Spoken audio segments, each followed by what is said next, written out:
Client ने जैसे ही आपको स्टोरी बताई, आपने स्टोरी सुनी, आपने क्लाइंट का जो रेस्ट ऑफ द लाइफ है उसको सेपरेट कर देने का, और प्रॉब्लम वाला जो लाइफ है, प्रॉब्लम जिस इवेंट से रिलेटेड है उस इवेंट पर फोकस करने का।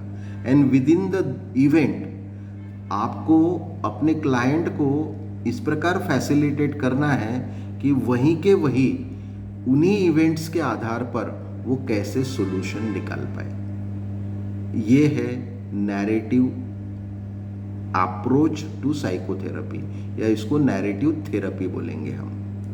दूसरा, इसके पहले का कौन सा था? इसके पहले का पर्सन सेंटर था।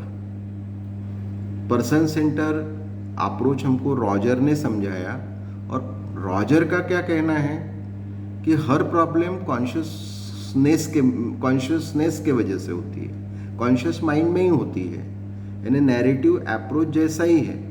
लेकिन रॉजर ने चाइल्डहुड एक्सपीरियंसेस को एक्सेप्ट किया, यानी उसने कहा है कि कुछ चीज़ें चाइल्डहुड में भी होती है और वो सबकॉन्शियस और अनकॉन्शियस माइंड में रहती है और उसके वजह से भी प्रॉब्लम होती है। बट रॉजर ने भी पूरा फोकस कहाँ पर किया हुआ है? रॉजर का पूरा फोकस यह कॉन्शियस माइंड पर है।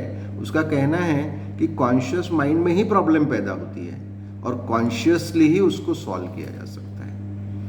बट नैरेटिव अप्रोच के अलावा रॉजर ने पर्सन सेंटर थेरेपी के कुछ विशिष्टताएं हमको बताई हैं। उदाहरण तक के तौर पर पर्सन सेंटर थेरेपी में जो एक्सपर्ट काउंसलर होता है वो पूरी समस्याओं को समझने के बाद ऑप्शंस देता है, जबकि नैरेटिव थेरेपी में हम क्लाइंट को चुनने लगाते हैं क्या बेस्ट है तेरे लिए, और पर्सन सेंटर थेरेपी में हम सूटेबल ऑप्शंस देते हैं और उन ऑप्शन में से किसी एक ऑप्शन को चुनने का पर्याय देते हैं। जैसे रुचिरा और मैं एक पर्सनल इशू को डिस्कस कर रहे थे रुचिरा के, तो रुचिरा को मैंने 3 ऑप्शंस दे दिए और कहा, तो मैंने पर्सन सेंटर थेरेपी की, मैंने नैरेटिव थेरेपी नहीं की। तो जो काउंसलर होता है वो ऑप्शंस को क्रिएट करता है and which are the best option for my client, but वो क्लाइंट के एंगल से ऑप्शन को देखता है, न कि अपने एक्सपीरियंस के आधार पर। तो इतना फर्क है पर्सन सेंटर थेरेपी और नैरेटिव थेरेपी में। अब उसके पहले हम चले जाते हैं आरईबीटी में। उसके पहले हमने आरईबीटी सीखी थी।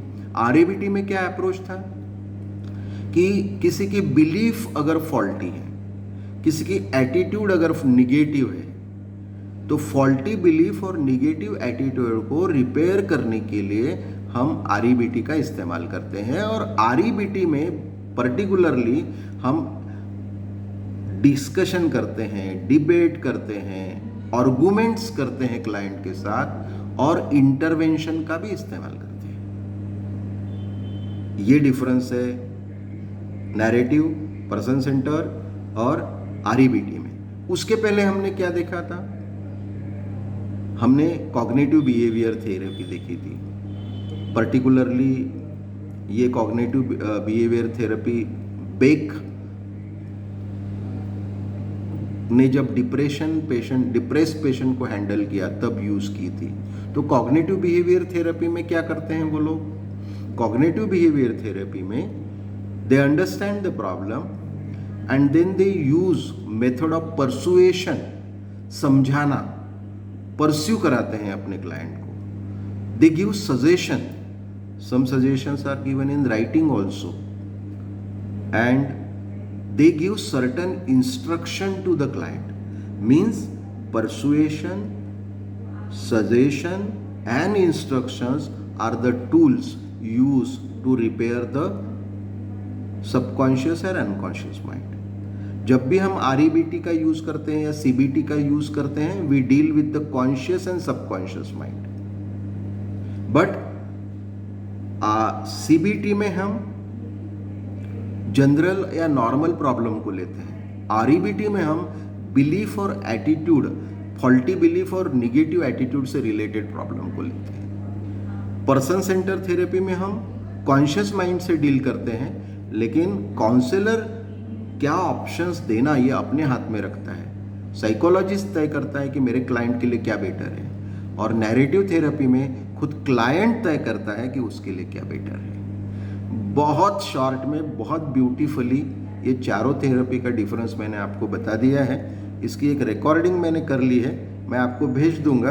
आप बार बार पढ़ेंगे तो आपके समझ में चारों थेरी का डिफरेंस